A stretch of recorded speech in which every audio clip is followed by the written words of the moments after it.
My name is Chelsea Cummings, and first I would like to thank you for allowing the Antiglobalization group to speak to you today on the topic of globalization.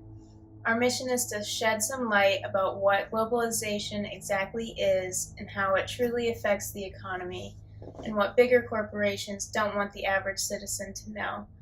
We are sure after our presentation today that we will equip the deciding party with all of the necessary information to make the correct decision.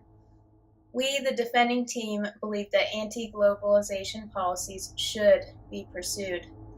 Our first speaker today will be talking to you about the short and long-term effects of globalization domestically, such as increased job outsourcing and the crowding out of domestic industry, theft of intellectual property, dumping and predatory pricing, and tax issues and revenue issues.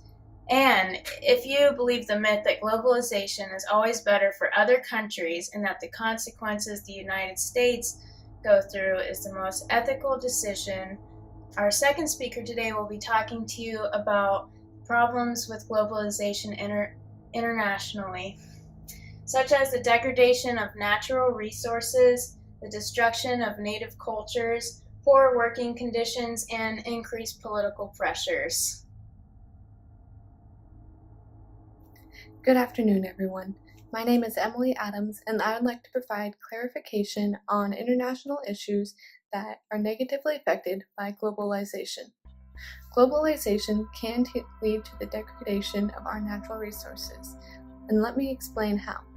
Emerging market countries oftentimes do not have many environmental protections in place. Because of this, free trade leads to the depletion of timber, minerals, and other natural resources. We often see that deforestation and strip mining can and reduce jungles and fields to wastelands. For example, Alexis Habriame in the Whitehead Journal of Diplomacy and International Relations that, quote, countries around the Gulf of Guinea have large natural gas reserves which provide an excellent source of energy for the United States and Europe. As a consequence of this endowment, the export of natural resources has been the major feature of trade between Africa and the rest of the world. However, despite its exceptional abundance of natural resources, Africa has remained the poorest region of the world by any measure of economic and social development. End of quote. As we can see, globalization has not positively affected countries and has left lasting impressions. Globalization does not only hurt our natural resources, but it can have devastating effects on native cultures. As development moves into isolated areas, indigenous cultures can be destroyed. Local people are uprooted, and many suffer disease and death when their resources are polluted. Referring back to my statement a moment ago regarding the effects of oil and natural reserves and the trade of Africa, Ms. Habriame goes on to state that, quote, in various parts of the continent, entire populations live in dismal conditions, frequently experiencing violence, civil wars, and social disruption as a result of presence of natural resources in their regions. Even worse, the abundance of these resources seem to be one of the major causes of poverty, since the environmental degradation and civil wars that disrupt the livelihood of local communities have often provoked by resource exploitation. Rather than being a blessing, the abundance of natural resources seem to have brought a curse to African populations. End of quote. Let's talk about the effects globalization can have on the people. Due to cheaper costs, multinational companies outsource jobs to emerging market countries without adequate labor protections. Because of this, women and children are often subjected to grueling factory jobs in substandard conditions. Safety standards are often ignored in order to produce cheaper goods. In some developing countries, safety standards aren't made a law and are rarely enforced, making the working conditions harsh and dangerous. People need to make a living, and many are willing to do whatever it takes, even putting themselves in harm's way. For example, Matthew Perlot of the Marquette University states, quote, the participation of corporations in the exploitation of foreign labor is morally reprehensible.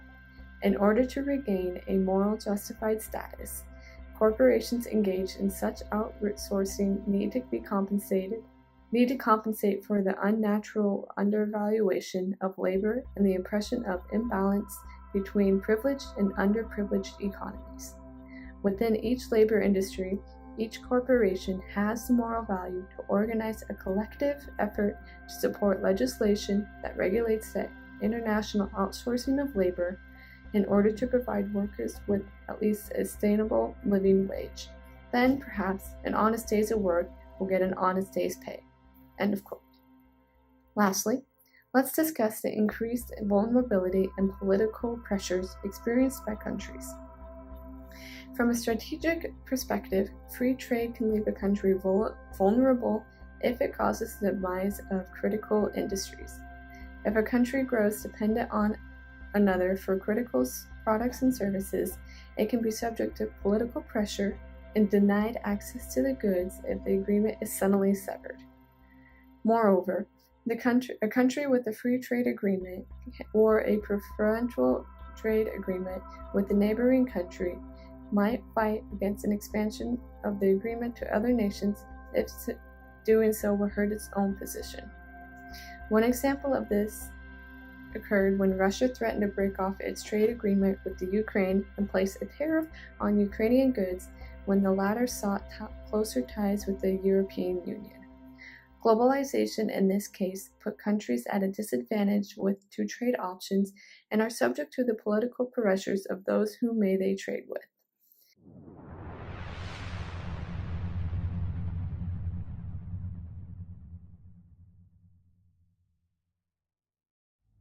The concept of being linked together worldwide without restrictions is ideal, but the picture that is being painted for American citizens is not the reality. Many Americans will lose their jobs and be forced to close their businesses due to the crowding out of their domestic industries.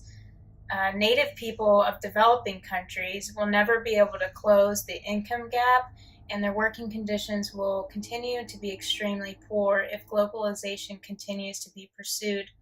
The idea that is being sold to the average American citizen is that globalization is necessary to lower the world price of goods. But do you want to buy cheaper goods if that means it's essentially coming from slave labor? Even if you would, you wouldn't have a job to be able to buy those goods if globalization continues to be pursued.